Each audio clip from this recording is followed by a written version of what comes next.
Welcome to online education. આજે આપણે વિજ્ઞાન એનું ચેપ્ટર નંબર 6 જૈવિક ક્રિયાઓ એમાં જે લાસ્ટ ટોપિક બાકી છે મૂત્ર નિર્માણની પ્રક્રિયા એનો અભ્યાસ કરીશું.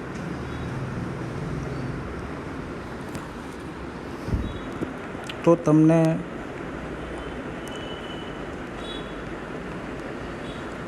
એ રીતે ક્વેશ્ચન પૂછી શકે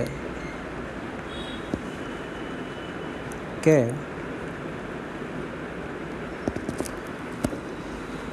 મૂત્ર નિર્માણની પ્રક્રિયા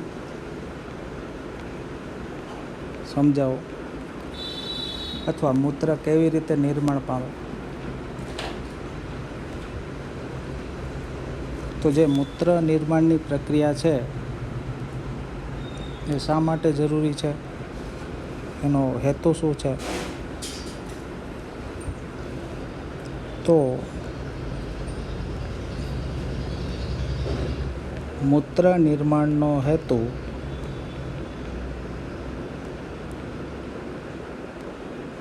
રુધિરમાંથી નકામાં ઉત્સર્ગ પદાર્થોને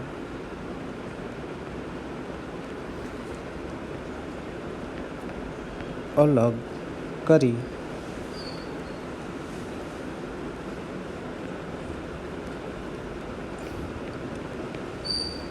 તેનો બહાર નિકાલ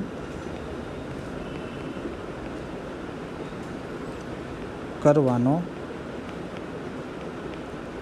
છે. તો આપણે એમ યાદ રાખી શકીએ આ પોઈન્ટ કે આ શા માટે જરૂરી છે. તો શરીરમાંથી જે નકામા પદાર્થો, હાનિકારક પદાર્થો, ઉત્સર્ગ દ્રવ્યો એનો શરીરમાંથી નિકાલ થાય એના માટે. તો આપણા શરીરમાં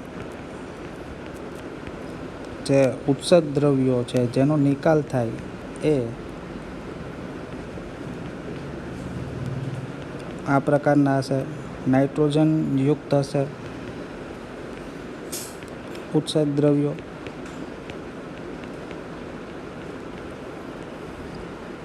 એની અંદર યુરિયાની અંદર નાઇટ્રોજન હશે, યુરિક એસિડ. તો આ બધા શરીર માટે હાનિકારક છે, તો એનો શરીરની બહાર નિકાલ કરવો પડે. તો આ જે ઉત્સર્ગ દ્રવ્યો હશે એ રુધિરમાં હશે. તો રુધિરમાંથી આ ઉત્સર્ગ દ્રવ્યોનો નિકાલ કરવાનો થશે. તો મૂત્ર નિર્માણની જે ક્રિયા હતી એ થશે ઉત્સર્ગ એકમમાં. તો આપણે આગળ ઉત્સર્ગ એકમની આકૃતિ દોરીને સમજ્યા હતા. તો ઉત્સર્ગ એકમમાં જે એક રુધિર વાહિની હતી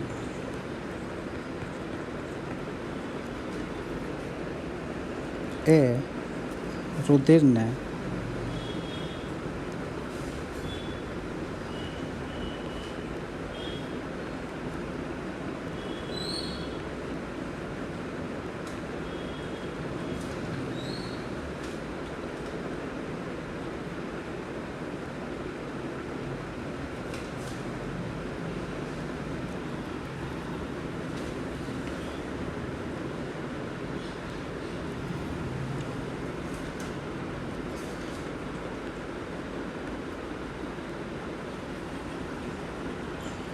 જે આ રીતની રચના હતી એને કહેશું બાઉમેનની કોથળી.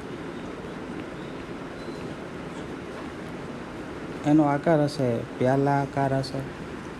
તો આપણે લખી શકીએ કે ઉત્સર્ગ એકમમાં તો આવા ઘણા બધા ઉત્સર્ગ એકમ મનુષ્યના શરીરમાં આવેલા હોય.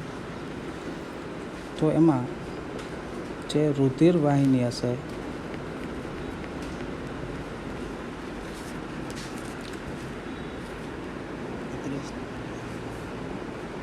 માંથી 21 બાદ કરી 9 આવ્યા. 2.9 પ્લસ માઇનસ તો બાઉમેનની કોથળીની રચના પ્યાલાકાર હોય, પ્યાલા જેવો આકાર હોય. એની અંદર રુધિર આવશે. તો હવે રુધિર છે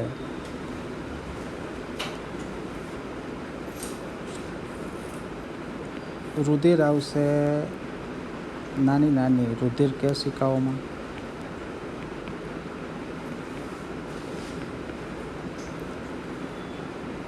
તો આ રુધિર કેશિકાઓ એની સંખ્યા ઘણી બધી હશે. તો એને આપણે કહીશું રુધિર કેશિકા ગુચ્છ. તો આની અંદર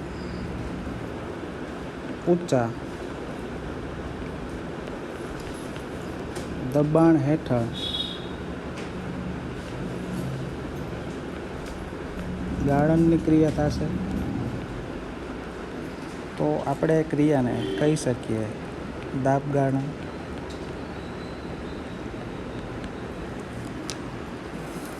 અથવા રુધિરનું ફિલ્ટ્રેશન, અથવા આપણે કહી શકીએ રુધિરનું ગાળણ.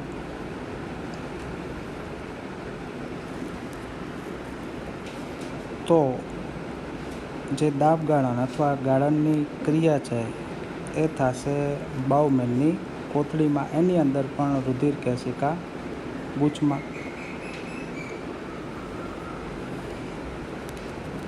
અને જે રુધિર હશે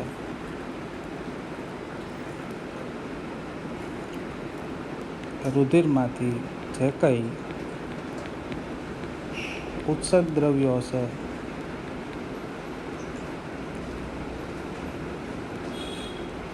એનું થઈ જશે ગાળણ. અને રુધિર ફરીથી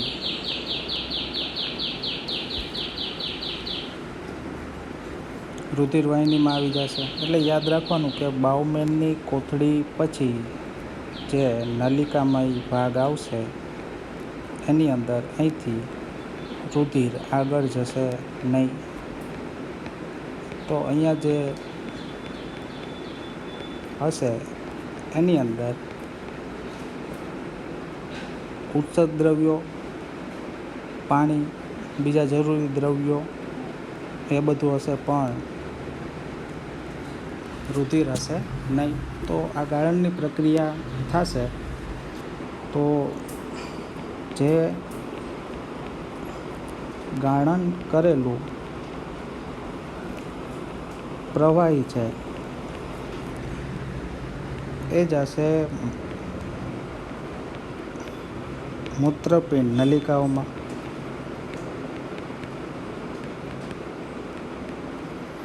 અથવા જે નજીક નજીક ગોઠવાયેલું ગૂંચળામય તંત્ર આપણે દોરેલું હતું એની અંદર. તો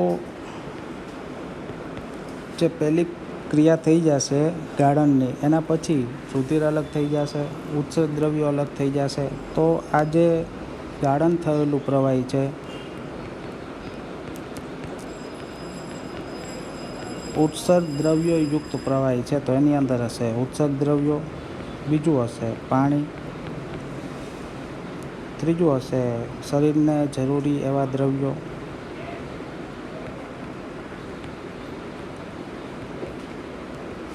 એની અંદર આપણે લખી શકીએ એમિનો એસિડ, ગ્લુકોઝ અને સારો. તો આજે નલિકાઓમાં ઉત્સર્ગ દ્રવ્યો અને પાણી અને શરીરને એવા જરૂરી દ્રવ્યો હશે એ બધાનું વહન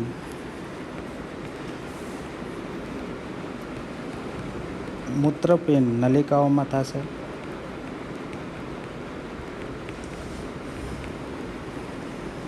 એમાં નિકટવર્તી એટલે નજીક નલિકાઓ હશે અને દૂરસ્થ એટલે દૂર નલિકાઓ હશે. એની અંદરથી પુનઃ શોષણની પ્રક્રિયા થશે. તો પુનઃ શોષણ થશે એટલે એને આપણે કહીશું ફરીથી શોષણ. તો ફરીથી શોષણ કઈ રીતે થશે? તો મૂત્રપિંડ નલિકાઓની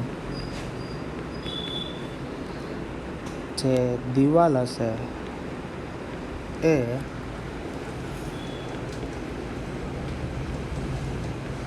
પુનઃ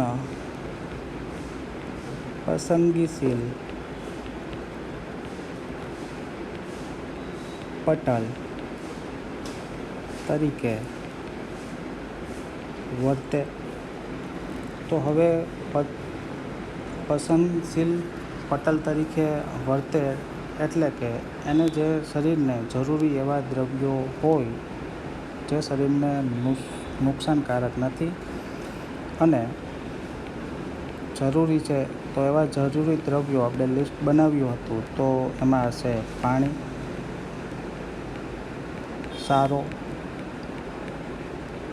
ગ્લુકોઝ. તો આ બધા જે દ્રવ્યો છે એનું થશે પુનઃ શોષણ.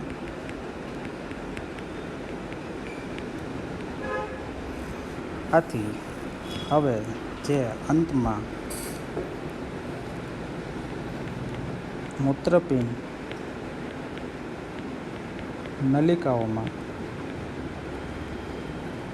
જે કંઈ પદાર્થો વધશે એ હશે ઉત્સર્ગ દ્રવ્યો અને એ બધા ઉત્સર્ગ દ્રવ્યો થશે સંગ્રહણ નલિકામાં. ત્યાં તેનો સંગ્રહ થશે અને સંગ્રહણ નલિકા દ્વારા એક મૂત્રવાહિની, બંને મૂત્રપિંડમાં એક મૂત્રવાહિની હશે.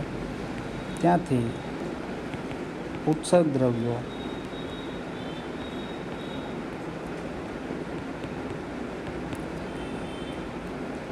આવશે મૂત્રાશયમાં.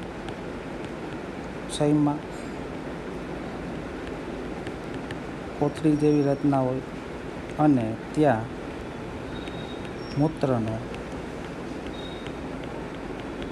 સંગ્રહ થશે. અને જ્યારે મૂત્રાશયના સ્નાયુઓનું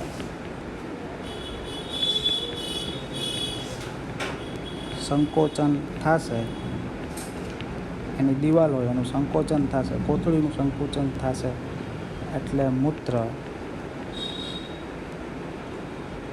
શરીરની બહાર ત્યાગ થશે. આથી જ્યાં સુધી મૂત્રાશયની કોથળી ખાલી નહીં થાય ત્યાં સુધી શરીરની બહાર મૂત્રનો ત્યાગ થશે. અને જે આ મૂત્રાશય સંકોચનની ક્રિયા છે એ ક્રિયા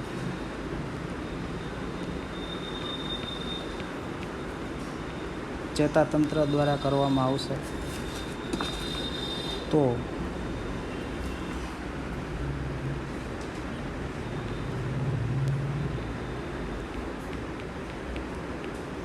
ચેતાતંત્ર દ્વારા આ ક્રિયાનું નિયંત્રણ થશે અને આ રીતે આપણે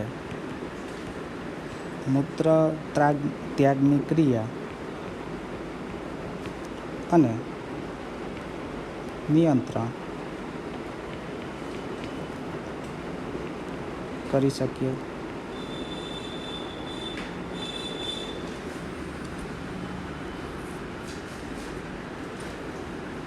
તો આપણે આને આકૃતિ દ્વારા સમજીએ તો આકૃતિ દ્વારા કઈ રીતે સમજી શકાય.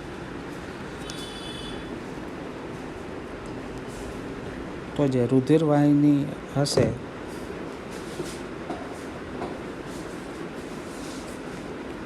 રુધિર વાહિની અથવા આપણે એને કહીએ મૂત્રપિંડ ધમની. તો આ મૂત્રપિંડ ધમની રુધિરને લઈ આવશે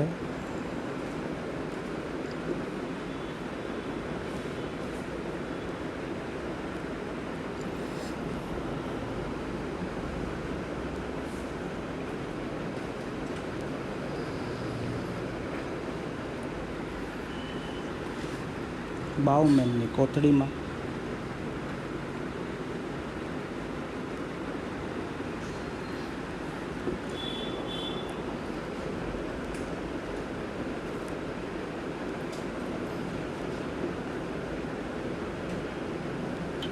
તો આ બાઉમેનની કોથળી છે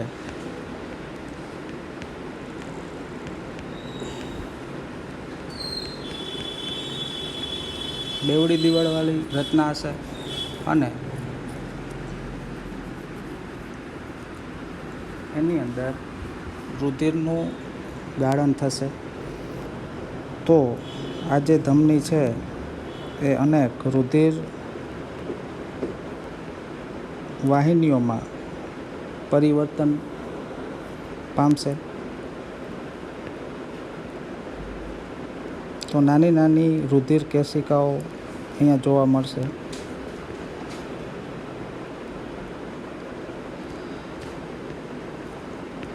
તો આ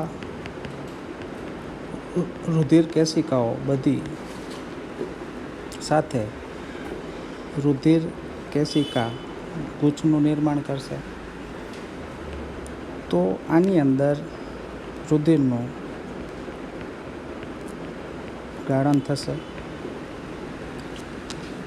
એટલે જે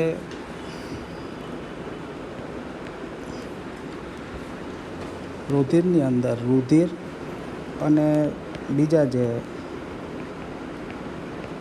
ઉત્સેક દ્રવ્યો હશે એ બંને અહીંથી જ અલગ થઈ શકે. તો હવે જે આ નલિકા છે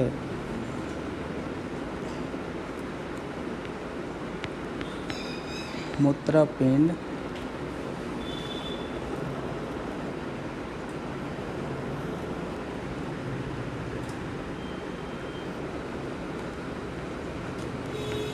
શિરા અથવા આપણે એને કહી શકીએ મૂત્રવાહિની. તો મૂત્રપિંડ શિરામાં અહીંથી જ જે ઉત્સર્ગ દ્રવ્યો વગરનું રુધિર હશે એ આ વાહિનીમાં વહન પામશે, રુધિર વાહિનીમાં. અને હવે જે અહીંથી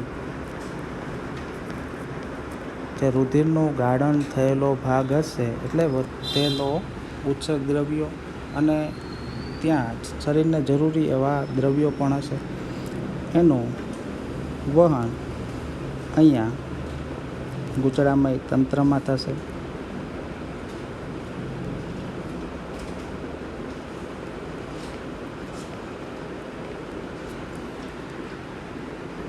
તો અહીંયા જે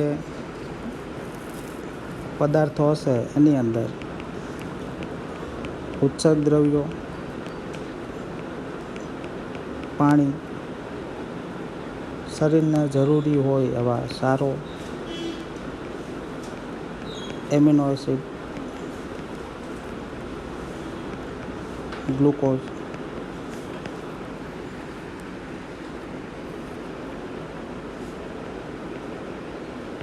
તો હવે ગાળણની પ્રક્રિયા બાદ આ મૂત્રપિંડ નલિકાઓમાંથી જે જરૂરી દ્રવ્યો છે એનું શોષણ થશે. તો આની જે દિવાલ હશે એને આપણે કહી શકીએ પસંદગીશીલ પટલ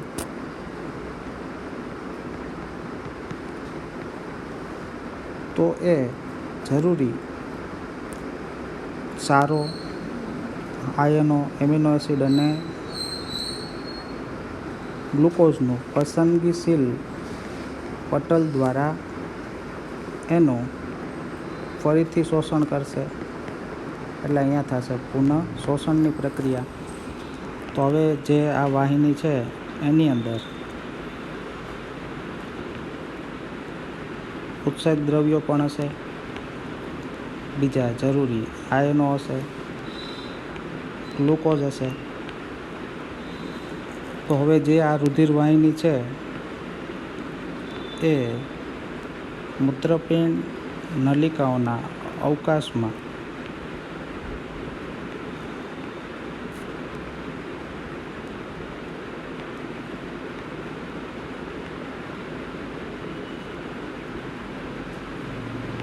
લંબાયેલી હશે. તો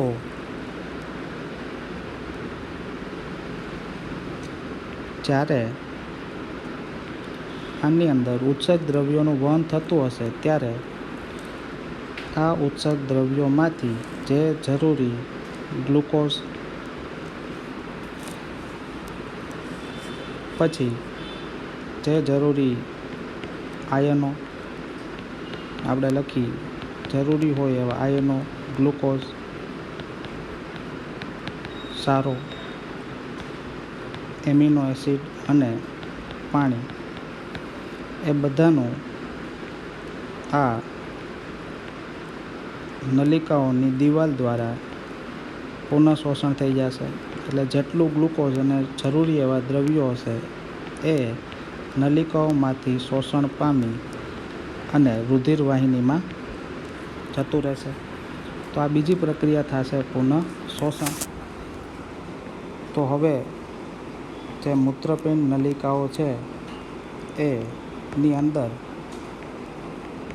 ઉત્સેચક દ્રવ્યો જ વધશે, નાઇટ્રોજનયુક્ત ઉત્સેચક દ્રવ્યો, જેની અંદર યુરિયા, યુરિક એસિડ એવું બધું હશે.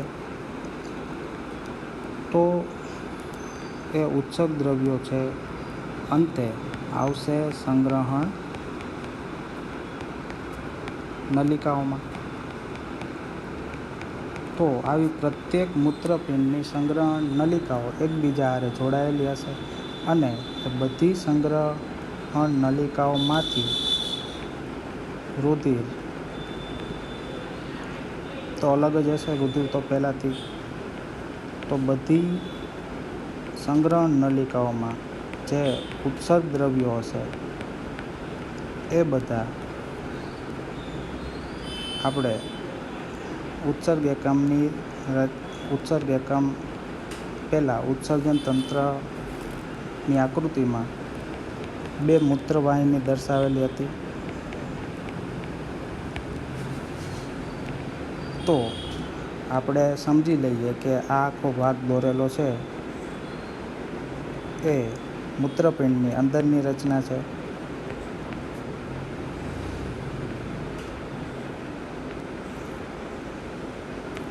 આ મૂત્રપિંડ એની અંદર ઉત્સર્ગ એકમ આવેલો હોય.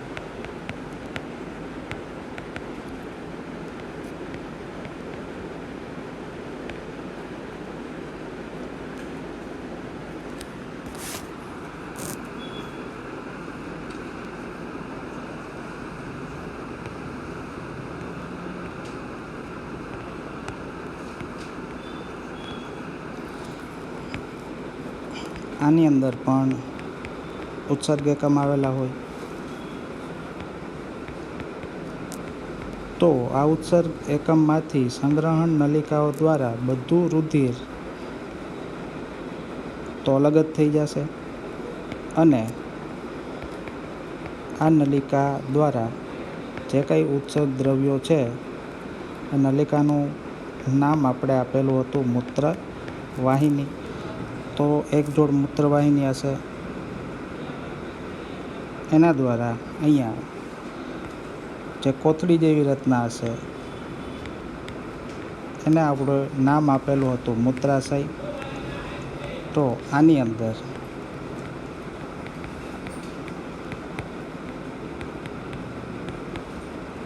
ઉત્સર્ગ દ્રવ્યોનો સંચય થશે અને જ્યારે આ મૂત્રાશય આખું ઉત્સર્ગ દ્રવ્યોથી ભરાશે ત્યારે એનું સંકોચન થશે અને